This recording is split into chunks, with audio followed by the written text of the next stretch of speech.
everyone, I'm going to go ahead and review question number 1, and this is from page 89. Which two figures have shaded parts that represent equivalent fractions? So page 83 was talking a lot about division, whereas 89 is going to be talking about fractions. And the first thing I noticed before I even try to answer the question is that we see visual models, we see pictures that we need to take back to fraction form. So if I look at visual model P, I can tell that 1/3 is shaded.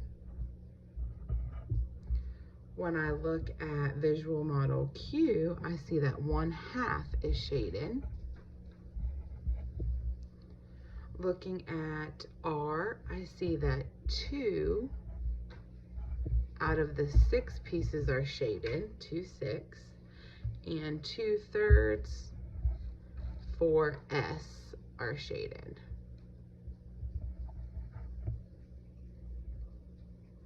So which two figures have shaded parts that represent equivalent fractions? So equivalent fractions are equal. Equivalent means equal. So I would start out by trying to eliminate at least one of these fractions. Everyone is familiar with a half, 1/2. And remember, some other fractions that are equivalent to a half are 2/4, because 2 is half of 4, or 3/6 because 3 is half of 6, 4/8, 5/10.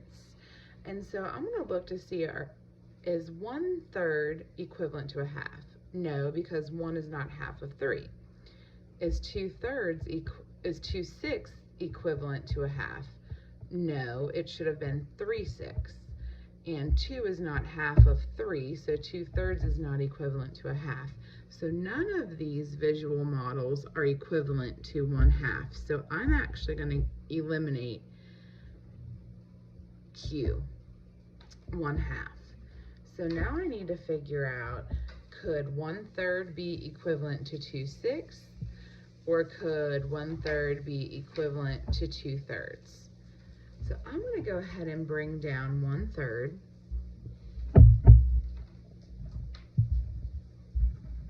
and 2/6.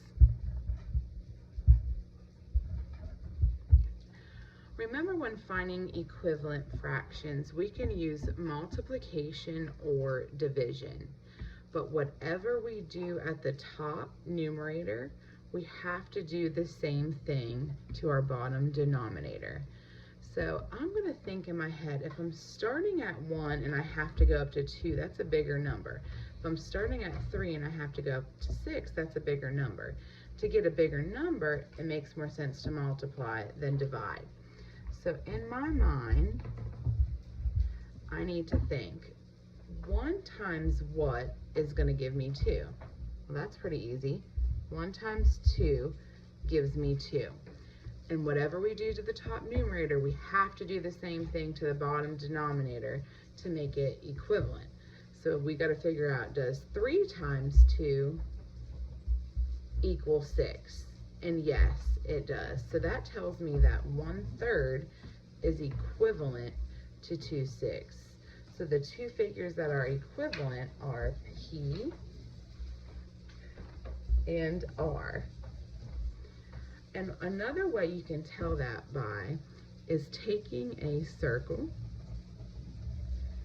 and if I start with 1/3, oops, you can't really see this here. Let's see if I can turn my camera.